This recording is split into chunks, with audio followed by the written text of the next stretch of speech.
Folks, welcome back to So Bad It's Good, presented by Betches Media. Today is an amazing day. I have been a huge admirer of this person's work for so long now. I mean, well, I say so long, but it's been like a year and a half since this hit podcast, Scamanda, came out. She has done so many other things, which we're going to talk about as well. But I just want to talk about this podcast, Scamanda, that is still at the top of podcast charts. I actually wrote a fan letter, and I don't do that a lot, to this person when I listen to it. Now, you guys know my story because I've talked about this on here, and my relationship with Scamanda was I was driving back and forth from Arizona because my mom was sick. She had cancer. And I tell you guys know that whole journey. And one time coming back from Arizona to Los Angeles, somebody had recommended this podcast. And I turned it on thinking I would only give it one episode. I'll give it one episode and then I'm going to switch to my audiobook. I listened to the entire series on that drive. And then I was so inspired, I immediately did a Patreon episode where I literally was like, do you think my mom's faking cancer? I was like, do we have proof? I was a mess. Well, regardless, she was not. And you guys know we did lose my mom last year. But things like this help me process grief and trauma. And I am so happy to report that we now have a docuseries based on this amazing podcast. It is premiering January 30th on ABC, and you're going to be able to stream it the next day on Hulu. I've been able to watch the first episode, and I have to tell you, it is so chilling because even if you listen to the podcast, you're going to want to watch this, because to put these pictures and this video content with the story that has already been told, but there are new developments in this story as well. It is just so kind of enlightening and an amazing experience. So our guest today is an award-winning broadcaster, journalist, author, documentarian, producer, campaigner, survivor, and a highly sought-out expert. Her other podcasts include Surviving El Chapo, Died and Survived, and I just added her book to my Amazon wish list, Why It's Okay to Talk About Trauma. The one, the only, Charlie Webster. Welcome to the show. Thank you. I was just listening to you talk then. Thank you for having me. And I just was holding my head in my hands. And I mean, thank you. I do remember you messaging me back last year when I released the podcast, but I didn't know about your mom. I'm so sorry. And No. like I kind of laughed when you said, "Is my mom faking?" And then, but I'm so sorry that you lost your mom. And I think like that's the thing about this story. There's so many layers, emotional layers, right? And Yes. You said that it helped you process in some way. And I think so many people have contacted me about different parts of the story and how it relates to them because it is so layered. But I am sorry about your mom. I really appreciate that, and I didn't mean to start it on a dour note, but I think everybody, it's life, but right? I think It's life, right?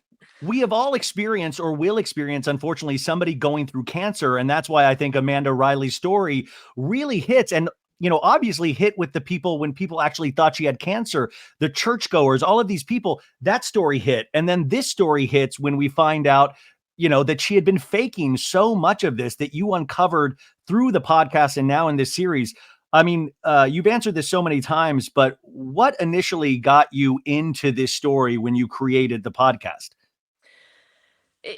It's such a good question though, because one, so there's for people that haven't listened to the podcast, watch the docuseries, listen to the podcast, because they definitely, I mean, you've watched the first episode, they definitely complement each other and are different, but in a great complementary way. And so for those that haven't listened, there's a woman called Nancy who got an anonymous tip. This was back in 2015, so a while ago now. The anonymous tip said, I think this woman's faking cancer, is lying about cancer. So Nancy went on this journey to try and see if Amanda was faking cancer. Then I comes in and Nancy's telling me about this woman called Amanda. I'm kind of trying to cut it short because it's a very long, convoluted story. And then, trust me, and I can talk, as people might know. and then I just thought a podcast, it was so important to tell this story for the victims and also for everybody to, one thing I wanted to showcase was how subtle manipulative behavior can be. And I didn't really realize I knew how common manipulation was, which, sorry to put that out there, but it kind of is. I think so many of us have experienced betrayal and lies and some kind of emotional manipulation in our friendships or in our relationships or within our family. I certainly have. And I thought it was so important to showcase that story, and doing it through audio allowed the victims to really feel safe and in a place where they could open up. And then I remember when the podcast blew up pretty much in the first week, it became number one, and it was like viral everywhere. Everyone's talking about it.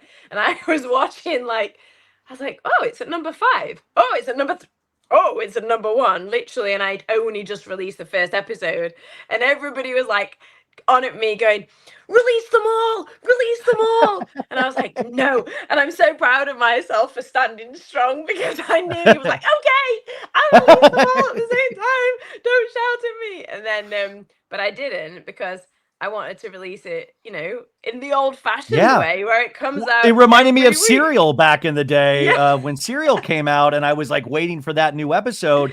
So it was, and good on you for holding to your guns, because it really was this journey. And then, obviously I binged it all at once, but I can't imagine those people at first waiting week after week. You brought up something really that I think is dead on, in that this really complements the podcast and vice versa. Because I was kind of worried of how would they actually tell this story visually. We have a couple of reenactments throughout, but you actually get archival footage of Amanda Riley. And for me, it's so funny. Like, I wasn't like going through digging and doing Reddit threads after I listened to the podcast, because for me, like, I read the Harry Potter books and I almost was disappointed in the movie, because I visualized Harry in a certain way. And so it was really interesting that I kept myself from pictures of Amanda Riley, even though it's on, parts of it on the cover of the podcast. But I got to tell you, it really is a whole new depth seeing her speak, seeing her give her testimony at church, which you guys have that footage. I mean, what was that like for you in going through and sifting through archival footage of Amanda? How did that make you feel, knowing where the story went? I love what you just said, because I do podcasts and television, and that's why I love them both, right? Because when I release Scamanda, and it's a podcast, and you hear people talking about it in their own interpretation of how and of why, but their own imagination of what all this looks like. And I really, you listen to the podcast, and for those that have listened will tell that I really work hard on trying to create visuals via sound, but then you have your own picture of what everybody looks like and what everything looks like. And the docuseries now brings that visual to life.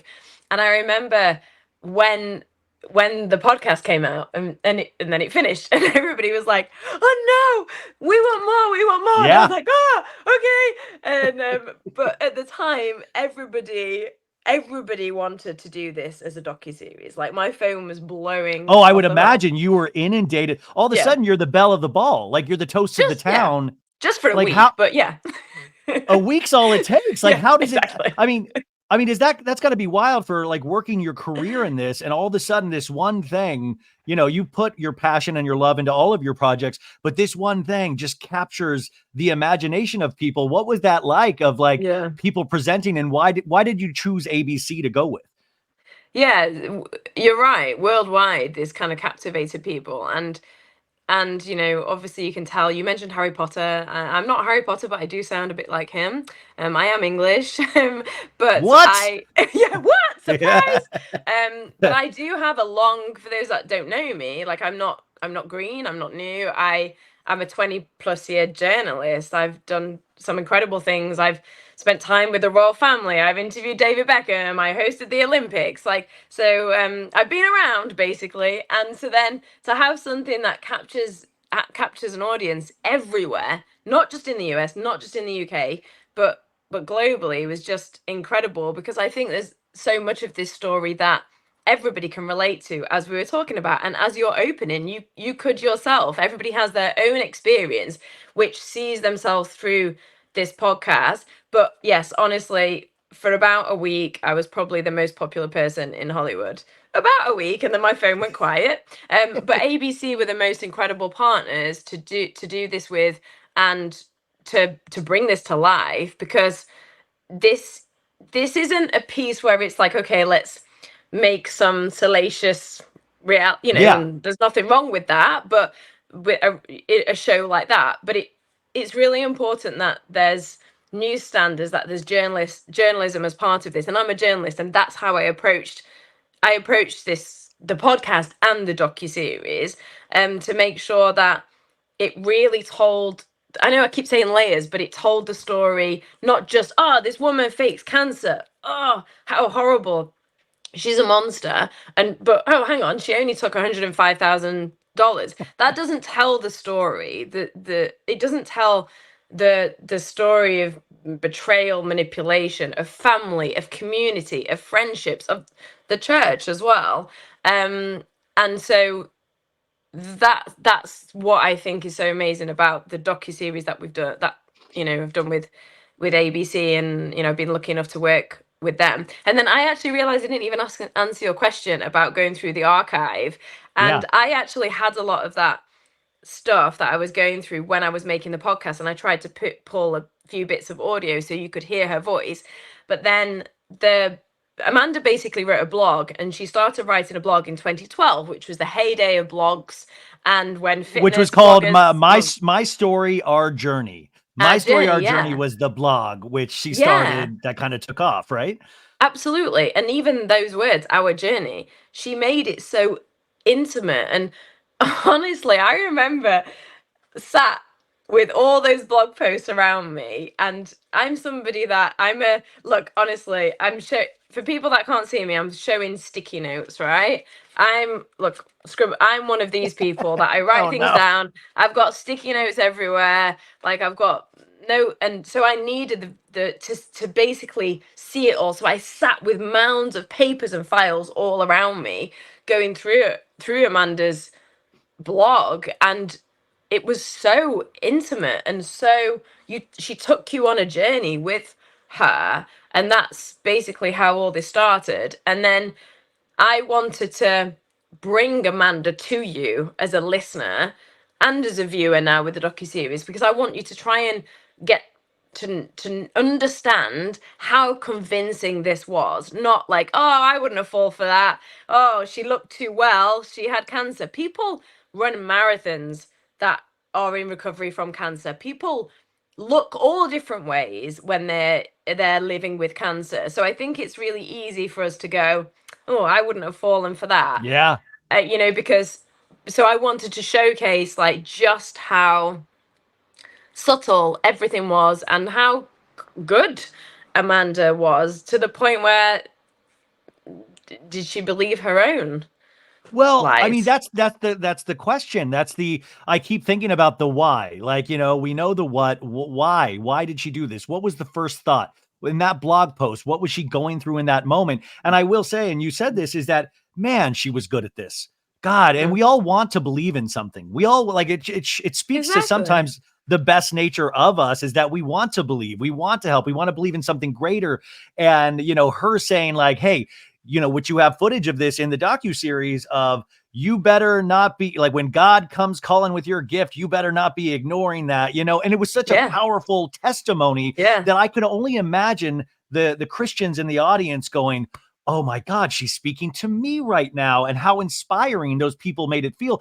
And I will say, to your podcast, you treated Amanda with such empathy, even though she did what she did, you did treat her with so much empathy. Was that easy for you? Is that something you do with all of your subjects, of you come from this empathetic place?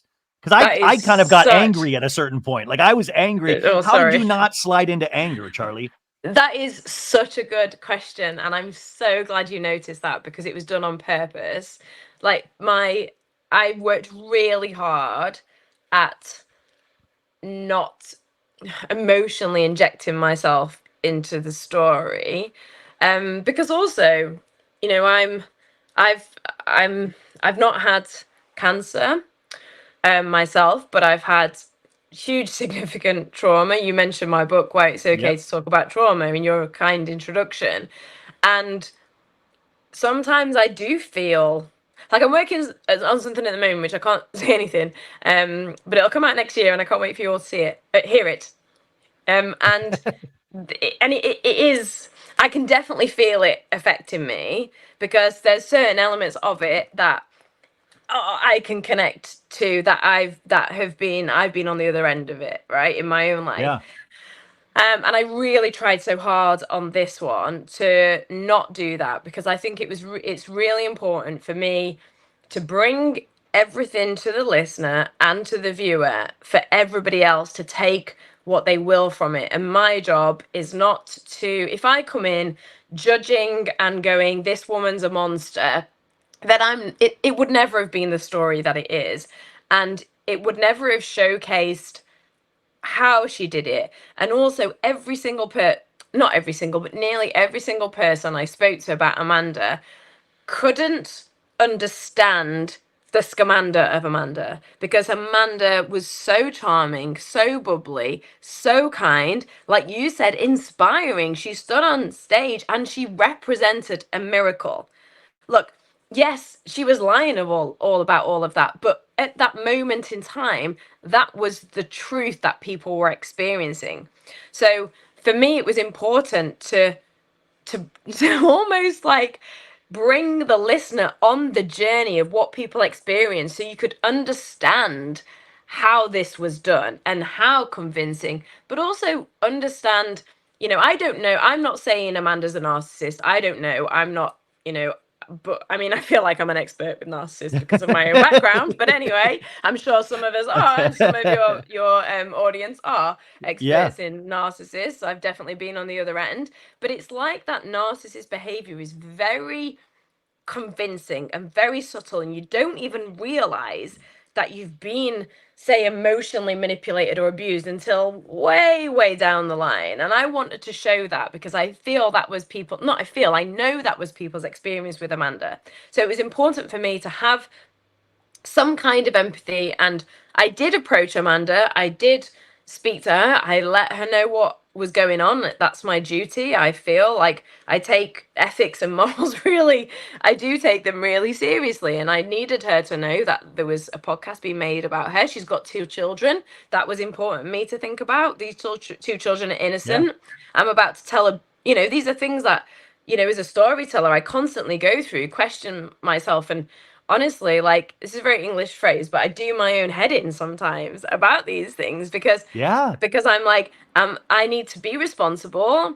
She's got 2 children, I should tell her. And also there's the big question, which you've already said it. Why? And I'm not gonna tell half a story. Yeah. We need to try and understand why. And so I have spent time with Amanda, which you'll see a little bit in Well, the that's what I docuseries. was gonna, if you watch the trailer for this, you do see a little clip of Charlie going like, Amanda, like on a telephone call. And I remember like one of the final episodes of the podcast, she was not wanting to speak yet, or speak on Yeah. record in terms of the podcast. So obviously we are going to have potentially some sort of Amanda cameo. I don't want to bury the lead. But like, how often are you in contact with Amanda? Because she's in prison right now, Yeah. serving, her sentence. Was she aware that this podcast blew up the way it did? Obviously Yes. this is an ABC docuseries. How often are you in contact with Amanda? And is it almost too much where like, I've got other projects to go on to? Yeah. Yes and no, I'll be honest with you. I am on other projects right now. Yeah. I'm really proud of what I made with Scamanda, and I can't wait to bring this. No. Charlie? 1909. Oh, Oh my Charlie, you gosh, I'm just, so it's all right. sorry. It's all right. It It's all right. I just can edit cuts that out. off. I can edit that out. 1909. Okay. No, Sorry. 1909.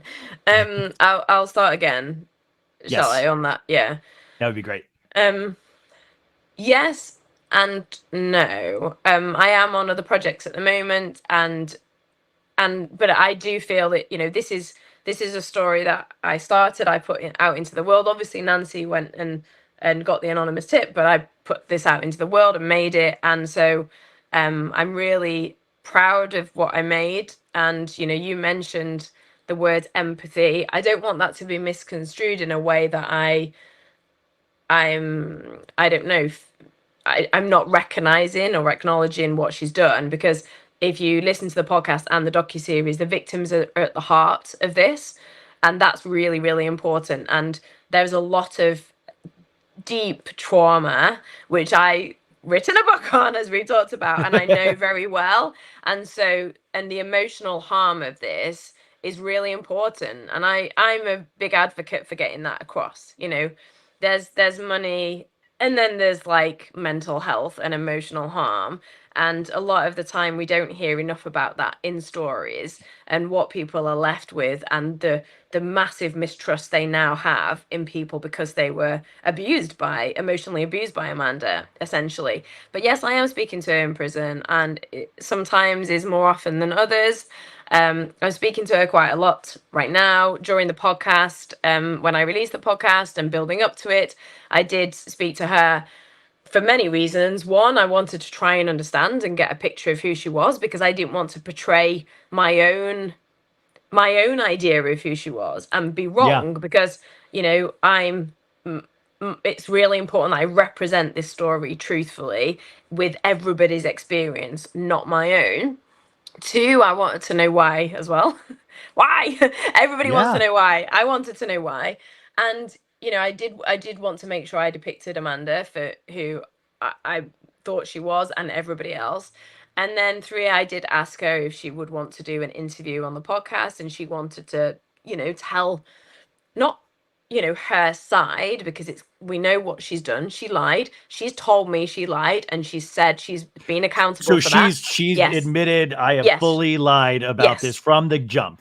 Yes, she absolutely has, which I find interesting, because sometimes in these situations, maybe they'll victimize themselves, these people that do these things. And and I do know, when the police were onto Amanda, she didn't admit it. She doubled down, and she kind of almost turned the heat on and carried on doing what she was doing. So I was intrigued whether that would be the case. And also she felt very wrongly done by Nancy. And also, which, by the way, Nancy, guys, we're going to speak to Nancy as well, and they really came after Nancy, so I'm sure she has a very different opinion. She does. I mean, that's what I was like. I was going to ask, like, how different are you and Nancy on how you look at Amanda? Yeah, totally different. But I think that's again what makes it interesting. Yeah. So and Nancy, she ask her, but Nancy trusted me. With something that it became a very big part of her life, and she got very close to, but she knew how close she was. And so, it needed me to come in as not somebody that was so attached to this story. Obviously, I'm not a robot, so I do have emotions. But I think they were good emotions. For example, Jessa, who is, again, for people that haven't listened, Jessa is Amanda's like stepdaughter, but she calls her bonus daughter, which is another story. And I know I'm going all over the place here, but no. Jessa, And by the way, I'll explain a little bit about Scamanda before we do your intro, just for like the other periphery characters. But Jessa, there's a whole story with her and her actual mom that was covered in the podcast. Yeah, and so for me, I can relate to some of Jessa's story. So as an example, I really saw Jessa, and I saw the harm that this had caused, and that was so important for me to pull and bring that out. So sometimes my own, I do believe my own experiences in my past and my understanding of trauma and my understanding of psychology helps bring these stories out, because they are. I look underneath the story and want to tell that, not just the surface level. But I can't even remember what you asked me now, because I'm going. But no, I'm sorry. I'm just so like entranced by everything that you say that I'm like, yeah. But you mentioned Nancy as well.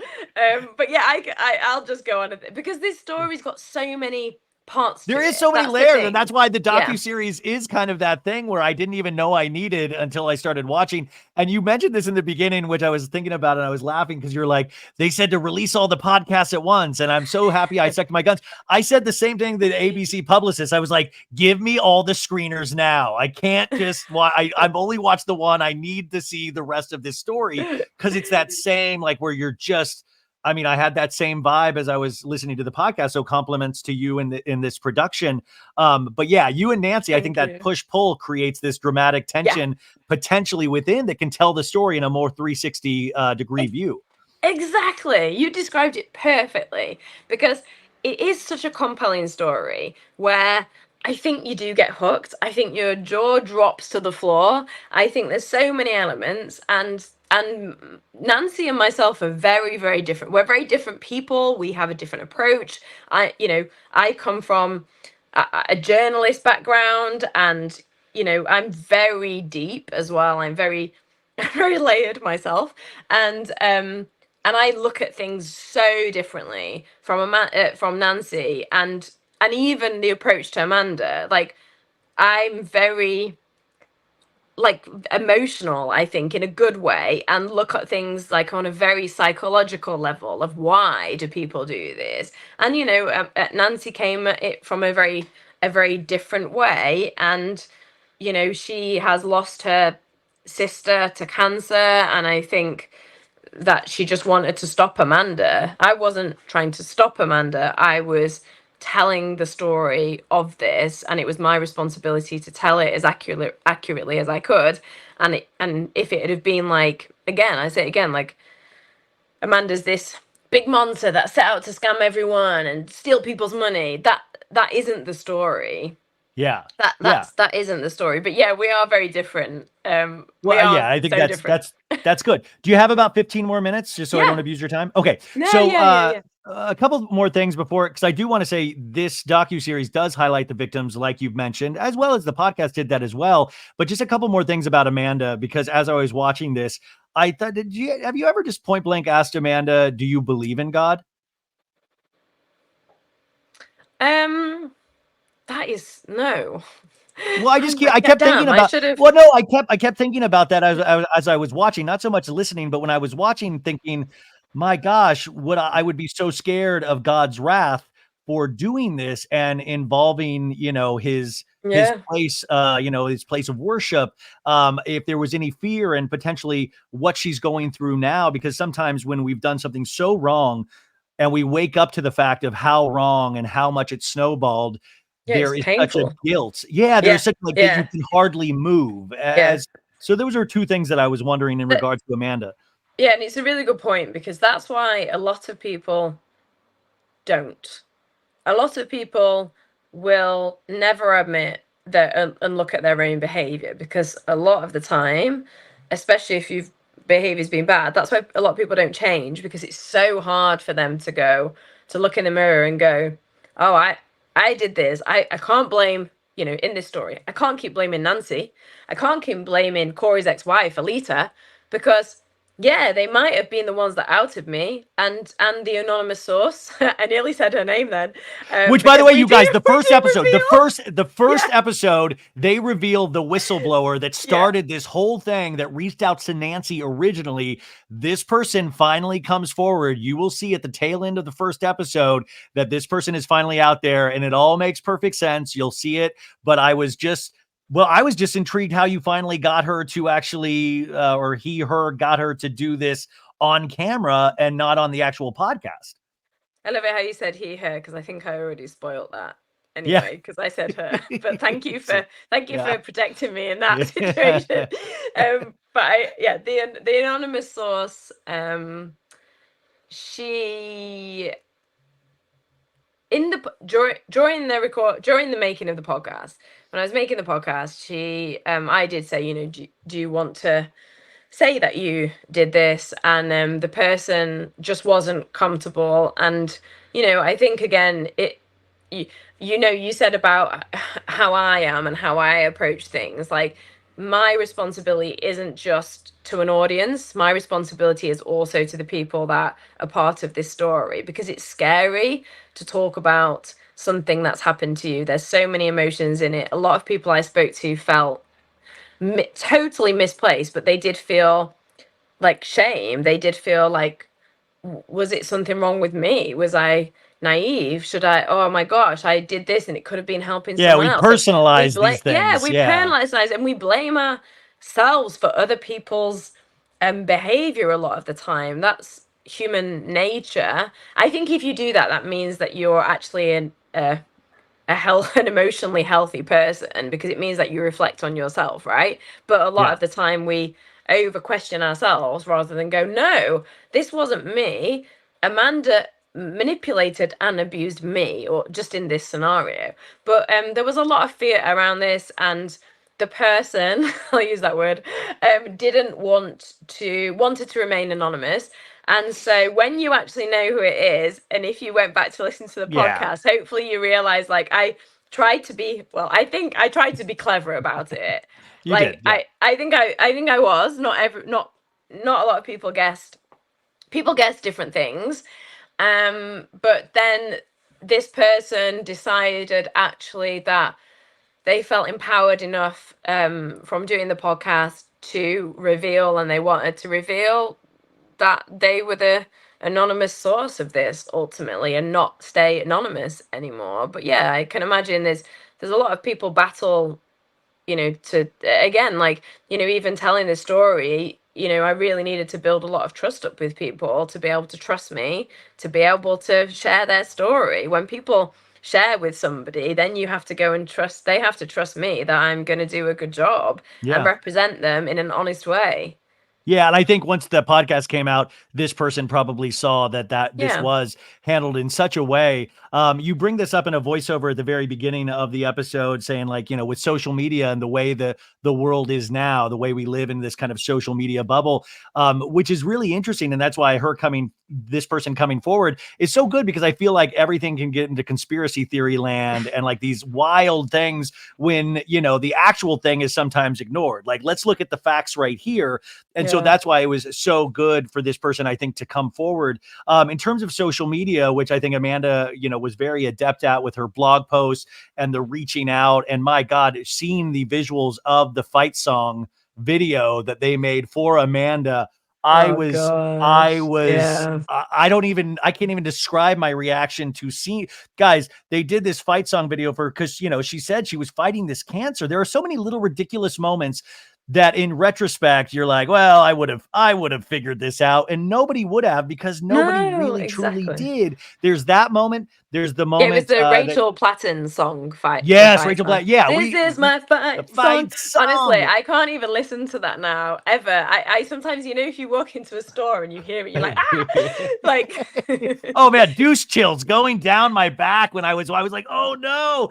But you have you have her telling her bonus mom that she got pregnant, and the pregnancy was reversing the cancer, that the pregnant, like, there are so many little details that you see and you're like, that's not even scientifically possible. But she was able to continue to do this. All the photos of her with the like the yeah, needles I running like through your her. needles, the IVs, the Yeah. drips, and the ports and things. Yeah. Yeah. I mean, I guess the thing to go back to an earlier question was that, did you ever come to, or is it ever evolving in terms of what you think the why was for Amanda herself?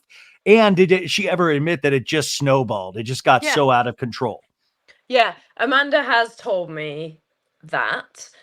Again, we can think what we like and decide what we like, because I caveat this with Amanda is in prison for lying, but well, she's in prison for wire fraud, but ultimately because she lied. But having spent a lot of time speaking to her, I do. She seems genuine to me, and she has said that it did snowball. And again, you mentioned me being coming at it's with some kind of empathy, and the reason why is to try and understand. So Yeah. if you just go no, like, then no, then you can't understand why people do these things. And I think it's really important to understand, because that's how we then raise awareness of of these things and the red flags that come with it, and not, you know, just somebody lying about cancer, but just people lying in general and manipulating people. So she, you know, like I said, she's saying that she's sorry from from everything I did around this. And let me tell you, you live, you know, and breathe when you make a story. I do. I like wake up in the night and I was thinking about Amanda Just in the right way. littered in Post-it notes. You wake Yeah, up with Post-it literally. notes all Yeah, over I the was bed. in bed with post-it notes, waking myself up about like whether I needed to say this or whether I wrote that, and did I write that in the right place? And Amanda, like honestly, like that's what my head's like a lot of the time when I'm working on these things. But I spoke to people in her childhood. I I asked myself the question of like, why did this come from when she was younger? Was this a learned behavior over time? Did this just happen as an adult? Did she just go, oh, I'm gonna lie about cancer? I doubt it very much. So when I spoke to her childhood friends, and there is one childhood friend that's in the docuseries which talks about what Amanda was like, she does say that Amanda told little white lies. And I think when we look back, I certainly do, and we look back at school, I can tell you the person at school who used to do little white lies or used to like boast about things that weren't Yeah. quite true. But that's, you know, you're just like, oh yeah, that's just like kids, right? But Amanda was like that. And I also spoke to somebody who said that she sought attention from adults, not necessarily her peers in that age of children. And she had tiaras and things in her bedroom from a young age. And some people said she was did beauty pageants. Some people said that she danced, and you know, she got tiaras for dancing. And you know, it was just really interesting looking back. And from speaking to her and everything, like I don't think the evidence for a second showcases that it was about money. It was about validation, a Yeah. need, purpose. And you can imagine, right? This is how I always think about it. Imagine, and you've seen the first episode. Wait till you see her Amanda talking. This is Amanda, not a depiction of her. This is really Amanda talking on stage, but also being interviewed on film about everything that she's going through back then. And we have all that, which is in the docuseries, and it's And just she's so jaw good at it, and dropping. Yeah. she must have realized, like, because certain things you'll do, or you'll get into a podcast or something and you're like, God, this is why I love this. Oh my gosh, this is like my purpose, my legacy. And it's so dark to think that she was potentially thinking about that in regards to the big lie, in regards to Yeah. this, you know. And like, my brain was going to like, I wonder if she ever prayed to actually get cancer, because how convenient could that be? Like, your mind goes in all of these different, what's that? Yeah, I know. I'm just like, I know. I know. I know. It just, your mind kind of just like runs with these things, because man, she was good at this. And man, like, cancer does deserve people that can actually speak that eloquently and inspiring. And that's the crux of this that makes it so fascinating. Yeah, and imagine that you're in an audience, right? And she stood on stage and she's giving testimony. This woman stood there giving testimony. She's a young woman. You know, Amanda's in her late 30s now. So she's a young woman that, you know, when she started this, and she stood on stage and she's presenting this miracle because she's a mother of two. She's fighting and like battling cancer, and she's surviving, and she's representing hope and inspiration. And yes, that was a lie, but to that audience, that was the truth in that moment. And that is so convincing. And like, I think you mentioned a bit earlier that we like to see that we need hope in Yeah, our lives, and Amanda did depict that. Yes, it was a lie, but at the time it was she real. did depict that, and it was real. And when you see in the docuseries, when you see the actual footage of her doing these things, it is jaw-dropping. You can't quite Because fathom. you can't see the lie. You can't, you know, it's like, No. she's like living the new, we called it in acting school, the new truth, where if you play a killer on Law and Order, you play it as you actually didn't do the killing. And that way you're just acting like an innocent person, and you can't tell that she's lying in the footage that you see. She speaks so convincingly, and you can completely, to me, understand how this got as far as it did. Yeah, and also you're never going to question somebody that's got cancer. You're not going to. Who does that? Who questions somebody? And the anonymous source and Nancy, I think they questioned themselves on that too, because imagine if she actually did.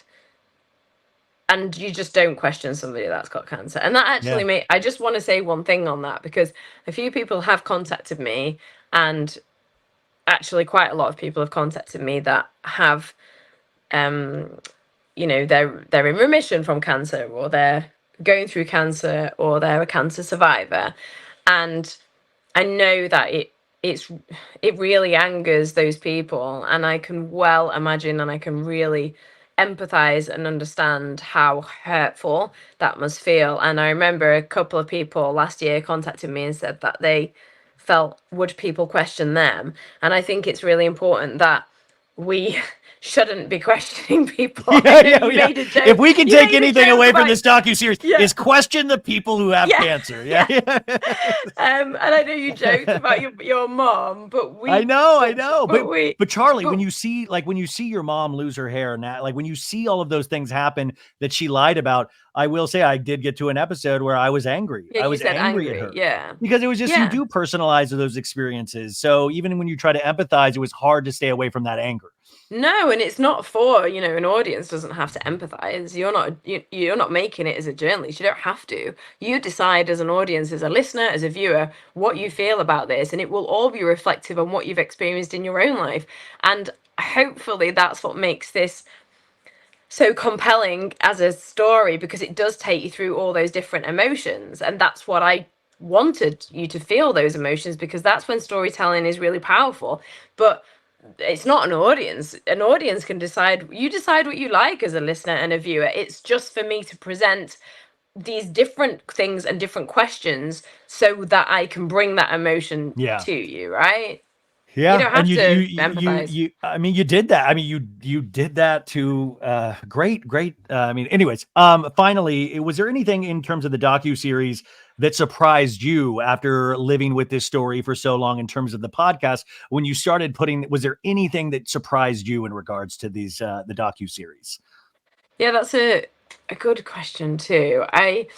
I feel like I've learned so much since I released the podcast, even more so about this story. This story just carries on. It just changes, it grows. And since releasing the podcast, then the docuseries tells the next stage of that, in a way, because there's people that I hadn't spoke to for the podcast. Some people were too scared to speak. Also were trying to come. When I made the podcast, people were still finding out. And sometimes I remember being on the phone to Amanda's friend, and she didn't even know that Amanda had lied. And I didn't know she didn't know. So when I made the podcast, it wasn't retrospective. It wasn't, oh, look, I'm going to take this story from 5 years ago. As I made the podcast, it was going on at the same time. Yeah. And so now there's been a little bit of space. So there's people that have come forward now that have told the wider pieces to the story. I've got to know Amanda a bit better. It's been interesting to learn whether she was saying she's sorry or she wasn't sorry, because there were times when I was making the podcast and I was trying to reach Amanda and we started talking, that Amanda was so like, Nancy's done this to me. So it was really interesting to now learn and to speak to Amanda in prison, who is like, no, I did this to myself. I lied. And also there's things that she told me, which we do reveal in the docuseries, about whether her family were involved or not, which comes out in the last episode. Yeah, because that was, I want to know the husband's involvement. I want to know all of these questions that I have. But Charlie, this is why you're so damn good at this, because I feel like I could talk to you forever, and I feel like everybody probably feels this about you. But I know we got to wrap up here. So I hope to talk to you at some point down the line again. But I'm just from a podcaster, just thank you for this gift that you gave us and this docuseries, which I'm so excited. I love the first episode and I can't wait to find out more about the story and see these images and these interviews with the victims and potentially hear Amanda's voice. And I'm so excited to read your book. I'm going to put all of that information on the show notes because you got a fan for life in me now, Charlie. Also, I follow you on Instagram and I notice you love hiking. What's your favorite Los Angeles hike? I do love hiking. There's always a bit of a joke that if you can't find me, I'll be up a mountain somewhere. No, I see you all the time. I'm like, damn, she's really doing it. She's really doing You it. should Like, come I with love me. hiking. I love, yeah, please. I actually, you asked me I feel like I'm not answering your questions, but I'm going to make sure I answer this. One of my favorite hikes in LA is actually the bridge to is it called the Bridge to Nowhere? Yeah, Bridge to Nowhere. Yeah. Yeah, that's definitely one of my favorites. Where if you're in LA, if you're living in LA or visiting LA, it's about 45 minutes drive out. It is worth it. It's incredible. You go through all these different streams. If my friends visit, that's where I try and take them. But I have to say, I did Half Dome about 2 weeks ago. And I know that's not LA, that's Yosemite, and it's California, but that was like an experience of a lifetime. So that was my favorite, and it was really hard, and the next day I couldn't walk or move, but it was incredible. But you did it. You have that experience for the rest of your life. And I was gonna say, like, I'll carry on talking now, and I know you're trying to wrap up, but hiking definitely helps me mentally, and it helps me figure things out in my brain. It's almost like meditative, so that's why I hike. Oh, me as well. Like, and also what I love about hiking is that, is the hill's always going to be the hill. It's always going to be hard, but I always find like it's like a good thing for life. It's like the recovery time gets quicker once you're finished the hill. Like, life's always going to be hard. It's always going to present hills, but you're trying to work on that recovery time after you face that hill. Yeah. And if you're doing life right, your recovery time, you learn to do life a little better where the recovery time is not as hard the more you experience these things. And anyways, you guys, the podcast, if you haven't listened, go listen. What are you doing? But also the docuseries. The first episode of the ABC docuseries Scamanda premieres January 30th and then the next day on Hulu. Charlie, thank you so much. Charlie Webster, everybody. Thank you for having me on. It's been lovely speaking to you. Thank you.